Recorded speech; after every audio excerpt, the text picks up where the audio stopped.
These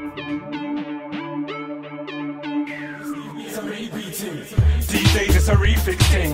Everybody say refix thing. These days it's a refix thing. OZZIE B, definite thing. So yeah, like OZZIE B, like we're again East London today. What was it like growing up around here, bro? You know what I mean?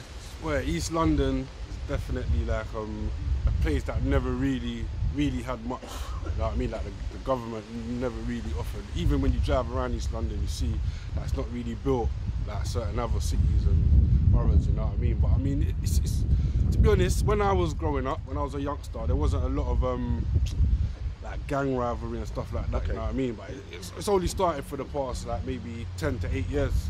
It's got how it is now, where there's loads of gang violence and, you know what I mean, it's all about bandanas, what colour you're repping and stuff like that. But obviously being my age, I'm now 28, you know what I mean? So yeah. I'm out of it. But, I mean, I always worry and think like, you know what I mean, the kids that are growing up now, like, it must be hard for them, you know what I mean? If you wanna take a righteous path, and you got loads of your mates telling you like, oh, you gotta join the gang, mate, or you're gonna get bullied or whatever, you know what I mean? Yeah. So I mean, obviously like, it's changed in a sense, it's changed, but it's changed, I think it's changed for the worse, to be honest, man. You can't say it's changed for the better, because when all this gang violence and stuff gets involved, when you was growing up, there was a lot of emphasis on music, a lot of emphasis on workshops, and things like that, and funding. Like, do you think without that opportunities, you could have gone in a different path? Now you're a music man, you do music. Yeah, cool. So without them opportunities, do you think things could have been different? Like?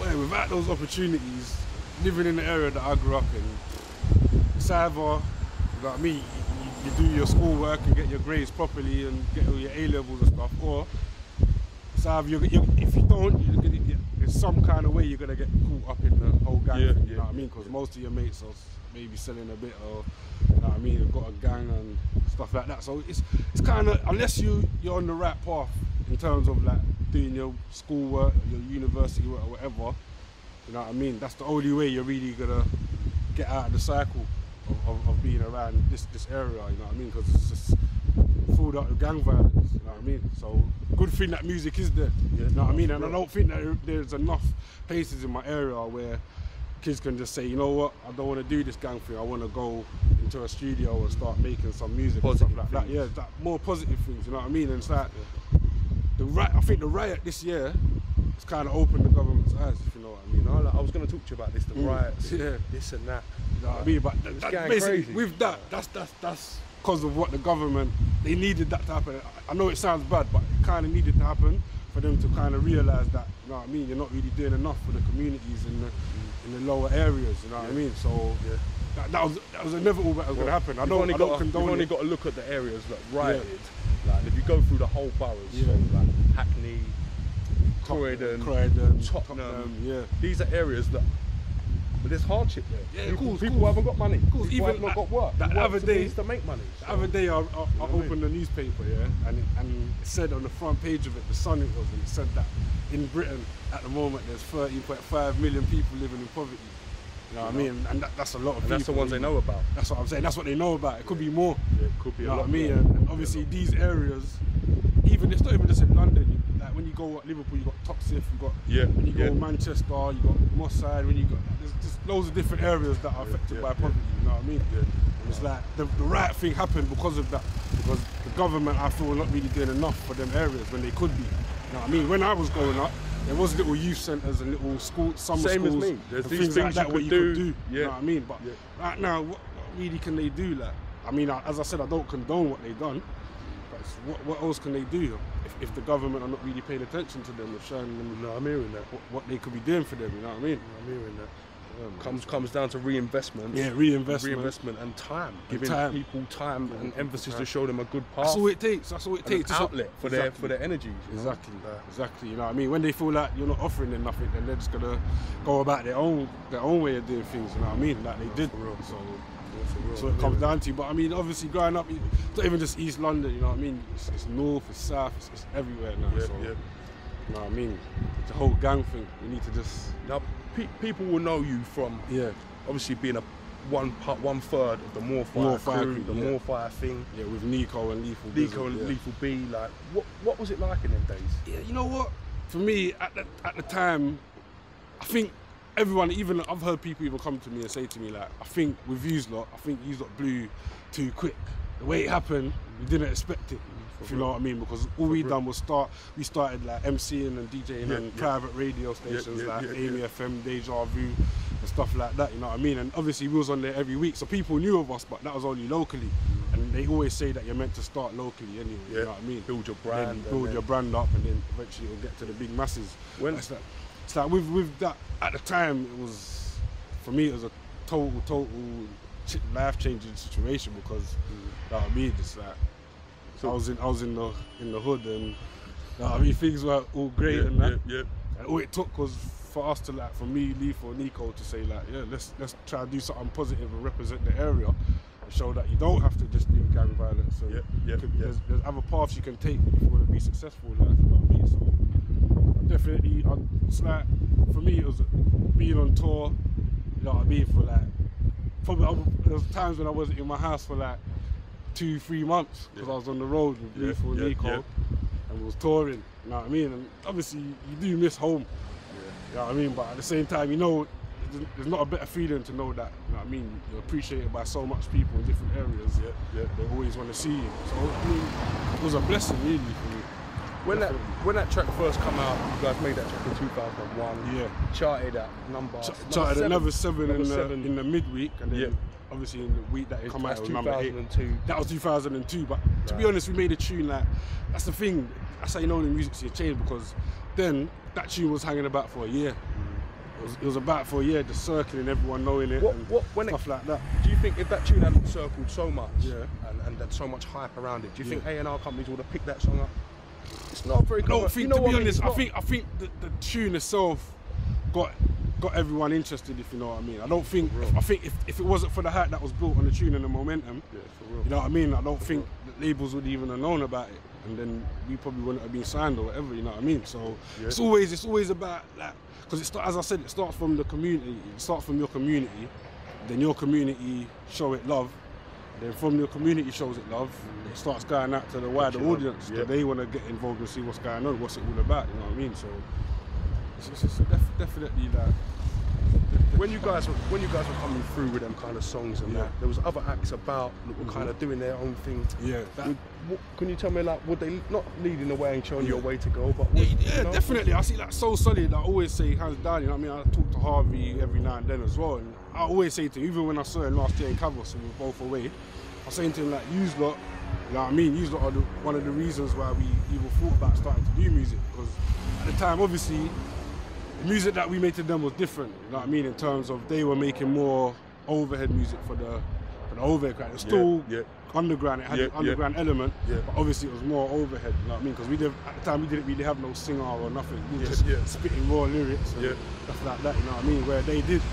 And obviously we looked at that and said to ourselves, you know what I mean, that's amazing, that they're like in the same struggle and situation as us, and they're getting number one albums, you know what I mean, and Heartless Crew as well, they're another crew that's always inspired me, because you know what I mean, even though they never really done it on the overhead scale that much, even though they had videos out there, stuff like that, they never really done it on the overhead scale, but even so, underground they showed you. I think it comes back down to what you said, hype within your own community. Yeah, that's what I mean. And South London was alive with So Solid Crew. They got the whole area buzzing, do you know what I mean? So that's what I'm saying. It's a good thing. And with Heartless Crew, same way with Heartless, their area, you know, if you booked them for a dance, like, what they were going to do. You know they're going to finish it, you know what I mean? Like, big up Mighty Mo, Bushkin, Fun, you know what I mean? Yeah, man, definitely. Pay As You Go as well. Big up Wiley, big up Plague, Major Ace, you know what I mean? All these got made me want to do me, you know what I mean? I watched these lot, and that's what made me start getting into music. It's a big study. It's good to know that. You know what I mean? It's good to know that. So after, like, the More Fire crew, that thing kind of run its course for whatever reason. Can you tell us a little bit about what happened? Yeah, basically it's like in the crew, obviously More Fire crew ended like in 2004 to 5. Like, that was the time, and then we started up a new team called Fire Camp. That's when Fire Camp started. And they started from like 2004 going on to 5. And basically it was just like, at the time there was a misunderstanding between Nico and Lethal, you know what I mean? And they were like, obviously I was always the middleman, the guy that's always trying to keep things cool. Obviously they're both Virgos, and you know what they say about Virgos, you know what I mean? So it's like they were clashing, personalities were clashing all the time, and I was always the guy to try and keep it cool. But then it come to a point where, it just, you know what I mean, enough was enough, and then Lethal Nico just said, you know what, let's just forget about it, innit? Because obviously we don't agree, you know what I mean, we're not seeing eye to eye like that. So then from there we just said, all right, we're going to squash the more fire crew thing, and then we're going to start up a new fire camp thing and bring in a few youngers, which I myself took time out to do. You know what I mean? I was scouting some great artists. That's what I'm saying. Like, you know what I mean? Like, obviously we had Fuming, we had Two-Face. We had loads of different. We had the Fire Youngers. You know what I mean? When Fire Camp was about, we had the Fire Youngers, and they were all the younger lot. You know what I mean? And that was good. And even up to today, I still feel good about it. You know what I mean? To know that I've helped youngers. That's positivity in your own community, though, isn't it? Positivity in your own community. Bringing your own younger people through, you're giving them a platform. It's a very positive thing. There you go. So that's what I have to say for that, really. You know what I mean? It's like fire camp thing.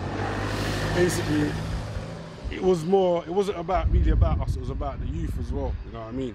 There was more to it. You know what I mean? And the thing about when the fire camp thing come along, the scene has changed a little bit in itself. Yeah, exactly. It's not as receptive as it. I mean, because when we come through, it was garage. You know what I mean? Like, obviously, we were the first. You could say we were the first kind of grime act to get it to that level. You know what I mean, at the time, but at the time we was doing it when it was garage, and then obviously when it got to 2004, 2005, it started going into grime. Obviously you had Dizzy Rascal, we had Roll Deep, you know what I mean, and they were flying the flag at the time. You know what I mean, Sidewinders. Them guys kind of had the golden ball for a little while, That's what I mean, that's what I mean, you know what I mean, like they had the baton and they were controlling it, and then as I say, that's why you say Wiley is the godfather of grime. He is, you know what I mean? You got to big him up for what he's done. He's made Dizzy, he's made Tinchy Strider, he's made... If you look at a lot of the urban artists that are in the charts right now, they come from his team. From his side, that's what I mean. You know, he's the one who's put them, give them a platform, and they've gone on to do what they've gone on to do in their own right. Exactly, exactly. So that's why I say, you know what I mean? I always give him that respect. Sure. Let's go now. 2011. 2011, yeah. What's getting on now? It's a new movement now. I got my new team called GMTA. GMTA. Great minds think alike. Yeah. Okay. I even got the shirt on there. Though. Great minds think alike. Wow. So that's the new movement. I got my boy Moneybags. You know what I mean? He's like a lyrical Mike Skinner. Like, obviously Mike Skinner had lyrics, but this guy is more lyrical. When you listen to him, you know that he's got the punchlines all day, you know what I mean? And that's who I'm bringing at the moment. And then got my brother Knowledge, but obviously he's doing the in between Fire Camp and GMTA thing, and Lippy. Got my brother, he's the CEO, Jizzard. Got drummer, producer and artist, that he's like the in-house producer of the crew. And Wiz, Wavy Wiz, he was in Fire Camp and obviously come along with me in the GMTA thing. So it's like a new movement. We just opened up we've had 2 mixtapes out. We had GMTA Volume 1 come out in 2009. And then now we're on GMTA Volume 2 that just come out like 2-3 weeks ago. Okay. So that's... Where can the people download this thing? Download this from? It's all about going on www.officialgmtaltd.co.uk. Straight on there, the download link's there. You can go on there and download it straight to your desktop. Straight to your desktop, you know what I mean? So what's the plan then? Where are you guys taking this? The plan is right now, it's just to get, like, you know what I mean, just to get a few mixtapes bubbling, let people know what we're working with or what kind of sound we're coming with. You know what I mean? And that's what it's about at the moment. And then eventually it's going to lead on to releasing a few singles, stuff like that. We've even done a few, like a bit of work with Brian Harvey from E17. Okay. Like, we've been doing some stuff with him as well.